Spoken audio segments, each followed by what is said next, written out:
જોવા માટે સબસ્ક્રાઇબ કરો અમારી ચેનલ મુદ્રાલેખ ડિજિટલ એજ્યુકેશન। નમસ્કાર વિદ્યાર્થી મિત્રો, મુદ્રાલેખ ડિજિટલ એજ્યુકેશનમાં આપનું હાર્દિક સ્વાગત છે। ધોરણ 12 કોમર્સ વિષય અર્થશાસ્ત્ર પ્રકરણ નંબર 5 ગરીબી।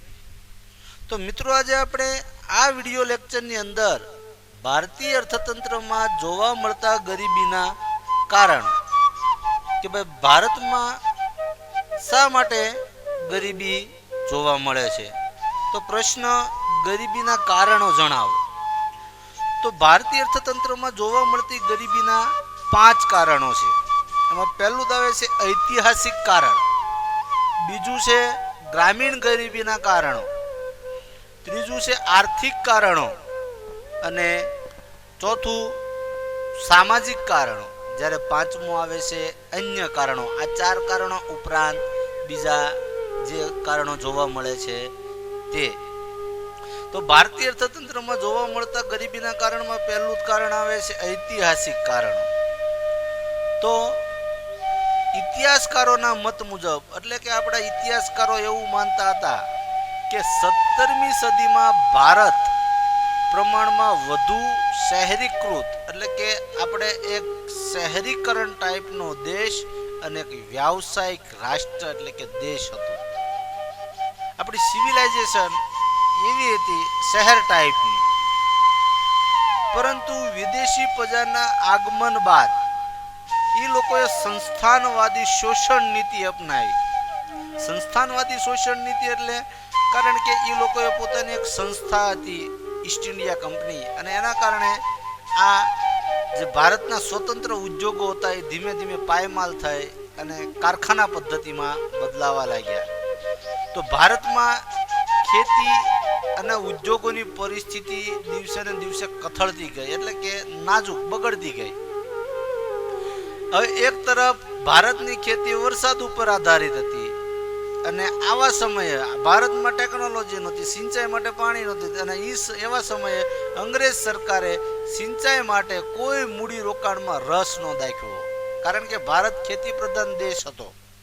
એટલે ભારતની ખેત પેદાશોની દેશ વિદેશમાં માંગ હતી, પણ એ લોકોએ કારખાના પદ્ધતિને અમલમાં મૂકી અને કૃષિ ક્ષેત્રે સિંચાઈને કોઈ મહત્વ આપ્યું નહીં। આ ઉપરાંત ખેડૂતો પાસે ઊંચા કરવેરા નાખવામાં આવ્યા, પરિણામે ખેડૂત અને ખેતી બંનેના હાલ બેહાલ થયા।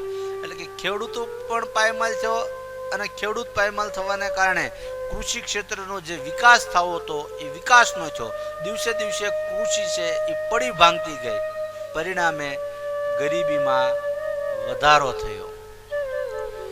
હવે વારંવાર પડતા દુષ્કાળ, જમીનદારી પ્રથા, જમીન મહેસૂલ ઉઘરાવવાના સાંથ પ્રથા, આવા કારણોને લીધે ખેડૂતો પાયમાલ થયા, અને જમીનદારો શાહુકારો દ્વારા અપાતા ધિરાણ અને વ્યાજના બોજા હેઠળ દબાઈ ગયા।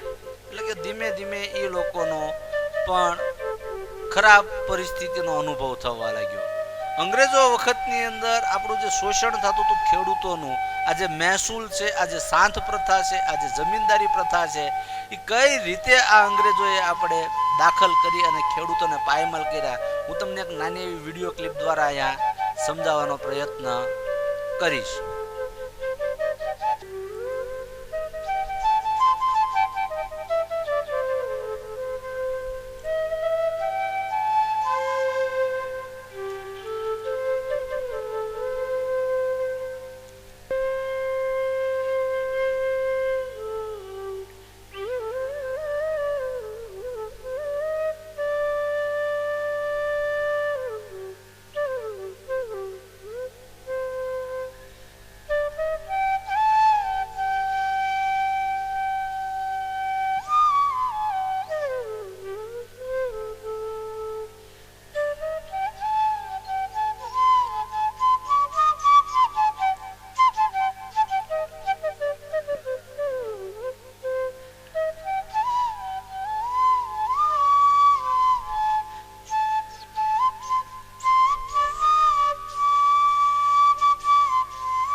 આ ઉદાહરણમાં આપણે જોયું તો અંગ્રેજ સરકારની વેપાર નીતિ ભેદભાવ ભરી હતી.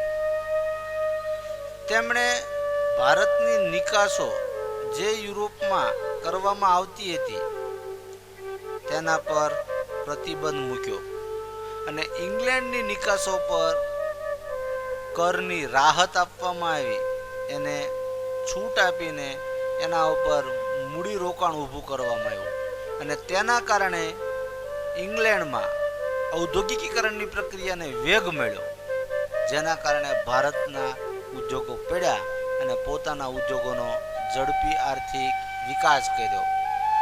તો ઇંગ્લેન્ડના ઉત્પાદિત માલના વેચાણ માટે પાછા ભારતીય બજારોનો ઉપયોગ કર્યો, જેથી ભારતના વેપારીઓને હરીફાઈની અંદર સામનો કરવો પડે તો એની પાસે હરીફાઈની શક્તિ અને ઉત્પાદન શક્તિ ઘટવા લાગી.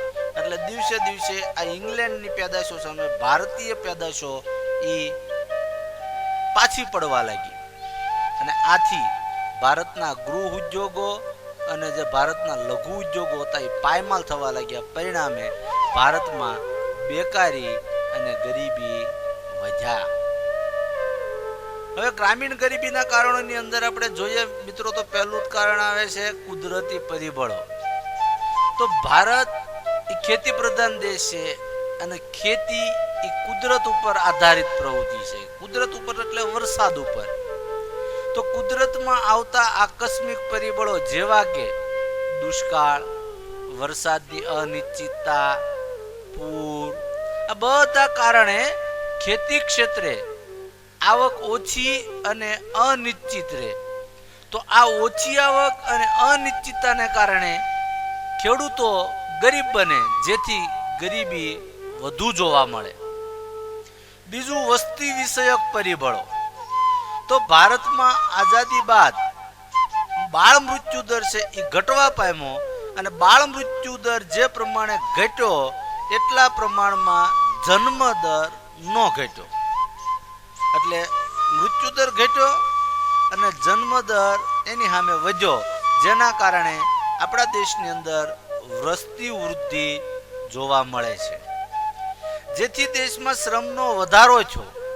હવે શ્રમ જે પ્રમાણે શ્રમનો પુરવઠો વધ્યો એની સામે એટલી રોજગારીની તકો ન વધી, પરંતુ રોજગારીની તકોમાં ધીમો વધારો થવાને કારણે દેશની અંદર બેરોજગારી વધતી ગઈ, જેના લીધે ગરીબીમાં પણ વધારો થયો.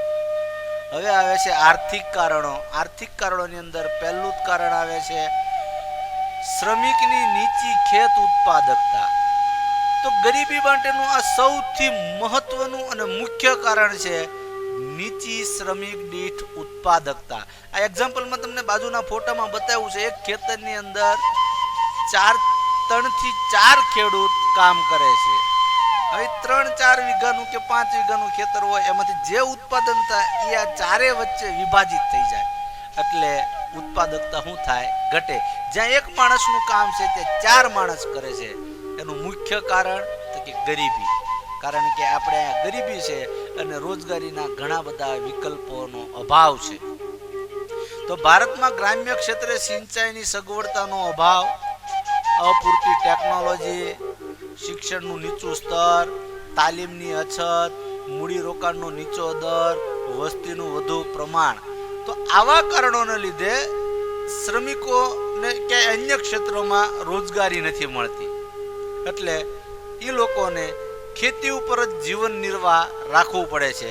એટલે શ્રમિકોની ખેત ઉત્પાદકતા નીચી રહે છે અને આવક ઘટતા ગરીબીનું પ્રમાણ ઊંચું જોવા મળે છે. બીજું કારણ જોઈએ જમીન તથા સંપત્તિની અસમાન વહેંચણી.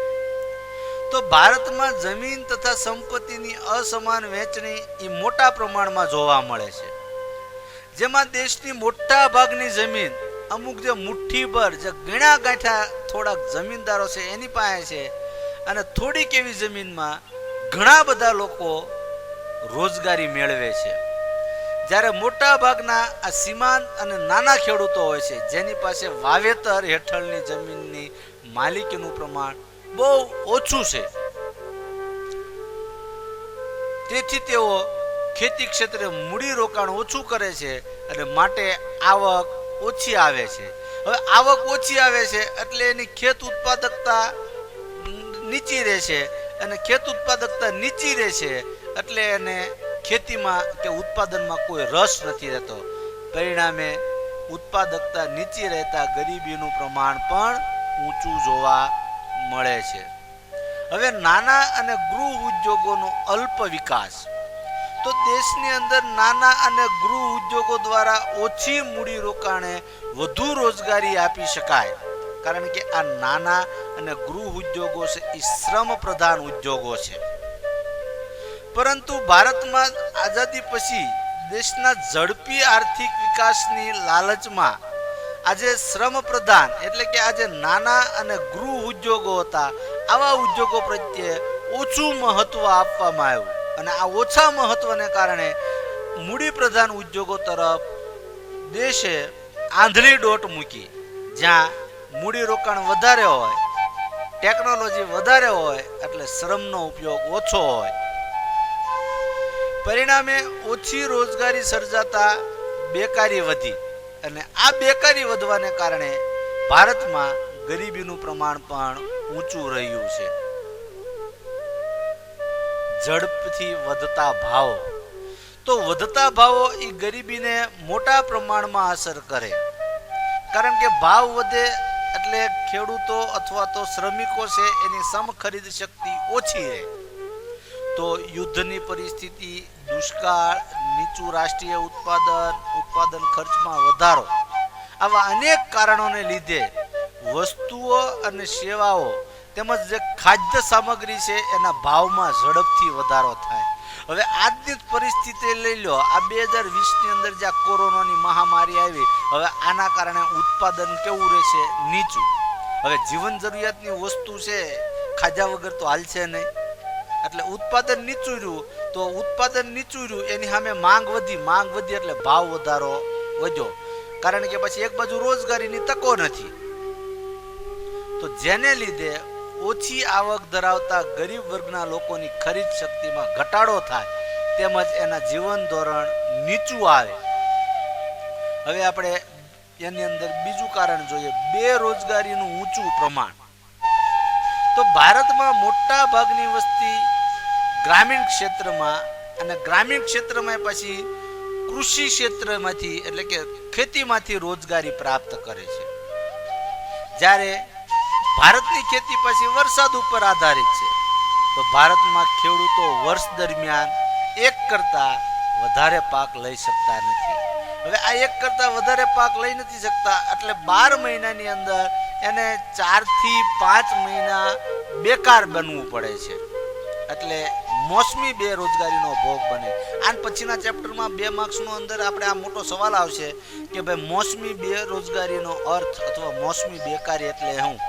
તો કે અમુક સમય 12 મહિનાના સમયમાં અમુક મોસમ કે અમુક સમય માટે જ કામ મળે, બાકીના સમયે કામ ન મળે તેવી પ્રકારની બેરોજગારીને મોસમી બેરોજગારી. એમાં દાખલા તરીકે કૃષિ ક્ષેત્ર. આ ઉપરાંત ગામડાઓમાં અન્ય ઉદ્યોગોનો ઓછો વિકાસ, નિરક્ષરતા, શ્રમની ઓછી ગતિશીલતા, આ વગેરે કારણે ભારતમાં બેરોજગારીનું પ્રમાણ બહુ ઊંચું જોવા મળે છે. અને બેરોજગારીનું પ્રમાણ વધે એટલે ગરીબીનું કારણ બને અને એના કારણે ગરીબીના લેવલમાં કે સ્તરમાં વધારો થાય. સામાજિક કારણો. તો સામાજિક કારણોની અંદર પહેલું જ કારણ આવે છે શિક્ષણનું નીચું સ્તર. તો ગ્રામ્ય ક્ષેત્રે શિક્ષણના નીચા સ્તરને કારણે ખેડૂતોને જે લાભ પ્રાપ્ત થાય તેનો તેઓ ઓછા શિક્ષણને કારણે લાભ લઈ શકતા નથી. સરકાર કૃષિ ક્ષેત્રનો વિકાસ કરવા માટે આત્મનિર્ભર ખેતી એવી ઘણી બધી યોજનાઓ, સરકારની એવી ઘણી બધી વેબસાઇટો છે જેમાં કૃષિ ક્ષેત્રનો વિકાસ માટે સરકાર વારંવાર માહિતી આપતી હોય, પણ શિક્ષણનું સ્તર જ નીચું, કાળા અક્ષર કુવાડે માર્યા. હવે ખેડૂતો અભણ છે તો એ આવી માહિતી, આ કૃષિ ક્ષેત્રે મળતી સહાયો એનો લાભ નથી લઈ શકતા. એટલે કૃષિ ક્ષેત્રે જે હેક્ટર દીઠ ઉત્પાદકતા છે, ઉત્પાદકતા ઓછી રહે છે. તો શિક્ષણના નીચા સ્તરને કારણે ગામડાઓમાં વૈકલ્પિક રોજગારીની તકો પણ ઓછી રહે છે. તેથી વેતન દરો નીચા રહે, અને વેતન દરો નીચા રહે એટલે ગરીબીનું સ્તર ઊંચું રહે. હવે આવે છે બીજું કારણ, સામાજિક કારણનું, લૈંગિક અસમાનતા. તો ભાઈ લૈંગિક અસમાનતાની અંદર તો કે ભારતની અંદર સ્ત્રી પુરુષ વચ્ચે અસમાનતા જોવા મળે છે. તો ભારતમાં પ્રાચીન સમયથી જ લૈંગિક અસમાનતા એટલે કે સ્ત્રી પુરુષની વચ્ચે ભેદભાવ જોવા મળે છે. અને આ સ્ત્રી પુરુષની અંદર અસમાનતાને કારણે સ્ત્રીઓના સ્વાસ્થ્ય વિશે પહેલેથી જ થોડું ઓછું ધ્યાન આપવામાં આવે છે, જેથી પ્રસૂતિ સમયે માતાનો મૃત્યુદર ઊંચો અને કાર્ય વહેંચણી બાબતે પણ જોઈએ તો સ્ત્રીઓને બને ત્યાં સુધી ઓછા વેતન દરે આર્થિક ક્ષેત્રે કામકાજની તકો ઉપલબ્ધ થાય છે, એમાં ખાસ કરીને ખાનગી ક્ષેત્રોની અંદર. તો અર્થતંત્રમાં કુલ જનસંખ્યામાં લગભગ અડધા પ્રમાણમાં સ્ત્રીઓનું પ્રમાણ છે, તો અડધાથી પણ ઓછું છે. હવે અન્ય કારણોમાં પહેલું જ આવે છે યુદ્ધ. તો યુદ્ધ માટેના સાધનો વસાવવા પાછળ દેશના અછત ધરાવતા જે સંસાધનો આપણી પાસે ઓછા પ્રમાણમાં હોય, આવા સંસાધનો આ સાધનો વસાવવા પાછળ ખર્ચાઈ જાય છે, જેથી લોકોની પાયાની જરૂરિયાતો માટેની જે ચીજ વસ્તુઓનું ઉત્પાદન કરવાનું હોય એ ઉત્પાદનમાં ઘટાડો થાય છે અને સંગ્રહખોરી વધે છે. સંગ્રહખોરી વધે એટલે ભાવો વધે. અહીંયા આપણે એક ઉદાહરણ ફોટામાં આપ્યું છે, કારણ કે વેપારીઓ એ સંગ્રહખોરી કરે અને કૃષિ ક્ષેત્રે કે અન્ય કોઈ ઉત્પાદનના ક્ષેત્રો હતા એમાં સંસાધનો ઘટવાને કારણે એનું ઉત્પાદન પણ ઘટે. તો યુદ્ધો વારંવાર થવાને કારણે ભારતમાં વિકાસલક્ષી ખર્ચા ઉપર કાપ મુકાય છે. પરિણામે વધતા ભાવોની સમસ્યા ઊભી થાય છે અને ભારતે આઝાદી બાદ આપણા પડોશી દેશો બે બાજુ પાકિસ્તાન અને ચીન, ચાલો આણપા શ્વાસ લે તો આને હવા ચડે, એને આપણે હવા કાઢવી ત્યાં આ વળી હવા કરે. એટલે ભારતે આવા અનેક યુદ્ધોનો સામનો કર્યો છે. હવે આવશે સંરક્ષણ ખર્ચમાં ઘટાડો. તો દેશની સંરક્ષણ વ્યવસ્થાને મજબૂત બનાવવા માટે દેશની અંદર સંરક્ષણના સાધનો પાછળ ખર્ચમાં સતત વધારો થાય છે. આ ખર્ચ હકીકતમાં દેશના આર્થિક વિકાસ પાછળ થવો પડે.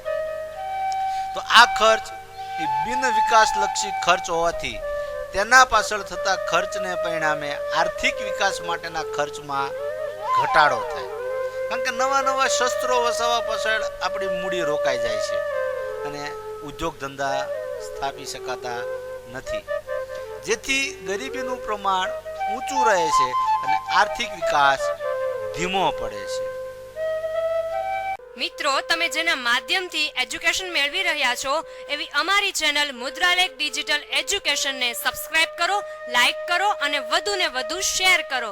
આ ઉપરાંત અમારા ડિજિટલ એજ્યુકેશનના માધ્યમોનો પરિચય કરાવું તો પ્લે સ્ટોરમાં 11/12 કોમર્સ ગુરુ નામે એપ્લિકેશન છે. આ ઉપરાંત FB અને ઇન્સ્ટામાં પણ મુદ્રાલેખ ડિજિટલ એજ્યુકેશન નામે પેજ ચાલે છે. Thank you. Come again. Best of luck.